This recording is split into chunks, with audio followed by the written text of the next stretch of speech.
দর্শক এই মুহূর্তে অবস্থান করছি বসুন্ধরা এভার কেয়ার হসপিটালের সামনে। কিছুক্ষণের মধ্যে প্রধান উপদেষ্টা ডক্টর মোহাম্মদ ইউনূস তিনি আসার কথা রয়েছে এবং তার সে উপলক্ষে আমরা দেখতে পাচ্ছি এভার কেয়ার হসপিটালের সামনে এবং নিরাপত্তা ব্যবস্থা জোরদার করা হয়েছে। আমরা দেখেছি কিছুক্ষণ আগে কিন্তু এভার কেয়ার হসপিটালের সামনে যে সমস্ত গণমাধ্যম কর্মী বা সাধারণ মানুষ যারা রয়েছে তাদেরকে সরিয়ে কিন্তু বেষ্টনী দেওয়া হয়েছে। আপনাদের জানাতে চাই গত মাসের 23 তারিখে এভার কেয়ার হসপিটালে 3 বারের সাবেক প্রধানমন্ত্রী বেগম খালেদা জিয়া তিনি কিন্তু অসুস্থতায় ভুগছেন। তাকে কিন্তু রাজধানীর বসুন্ধরা এভার কেয়ার হসপিটালে ভর্তি করা হয়েছে। আজ 2 তারিখ তার শরীরের অবস্থা সেটি কিন্তু খুবই খারাপের দিকে যাচ্ছে এবং গণমাধ্যমে কয়েকদিন যাবত সোশ্যাল মিডিয়ায় গুঞ্জন শোনা যাচ্ছে তার মৃত্যুর ঘটনা নিয়ে। যেমন আজ কিন্তু তার যে ডক্টর রয়েছে জাহিদ তিনি কিন্তু বলেছেন তার যে গুঞ্জন সেটি মিথ্যা নয়, কোনো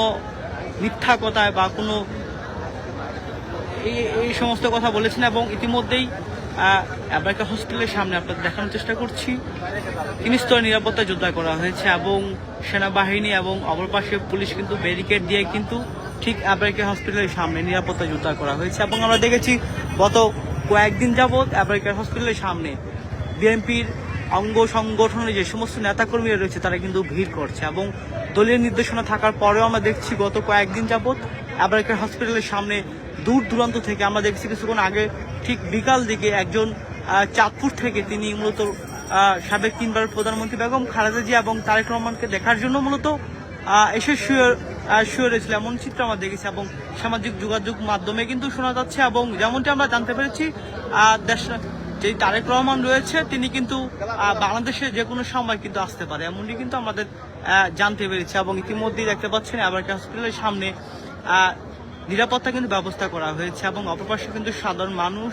এবং বিএনপি নেতাকর্মীরা তারা কিন্তু মূলত জড়ো হচ্ছেন এক নজর দেখার জন্য। এবং দূর দূরান্ত থেকে আমরা দেখেছি সারাদিনই এখানে রয়েছে এভার কেয়ার হসপিটালের সামনে দূর দূরান্ত থেকে নেতাকর্মীরা মূলত বিভিন্ন জেলা বিভিন্ন ওয়ার্ড এবং সেখান থেকে মূলত নেতাকর্মীরা এসেছেন এবং তারা এসে একমাত্র দেখার জন্য মূলত সারিবদ্ধভাবে হয়ে দাঁড়িয়ে আছে। এবং অপরপাশে আমরা কিছুক্ষণ আগে এখানে মূলত যারা গণমাধ্যম কর্মী এবং সাধারণ মানুষও কিন্তু নেতাকর্মীরা কিন্তু এভার কেয়ার হসপিটালের সামনে দাঁড়ানোর সুযোগ পেয়েছে এবং ডক্টর মোহাম্মদ ইউনূস প্রধান উপদেষ্টা তিনি কিন্তু আসার কথা রয়েছে। সেই উপলক্ষে আমরা দেখতে পাচ্ছি নিরাপত্তা কিন্তু জোরদার করা হয়েছে।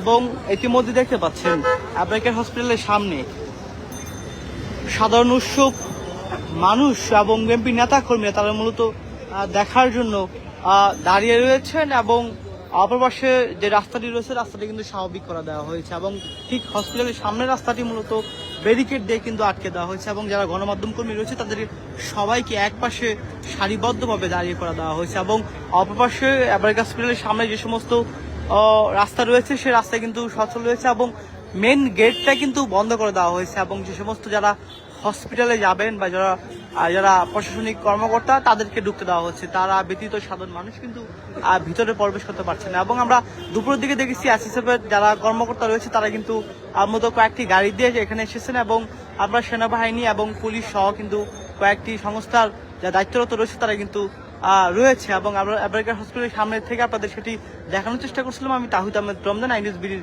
ফেসবুক লাইভে।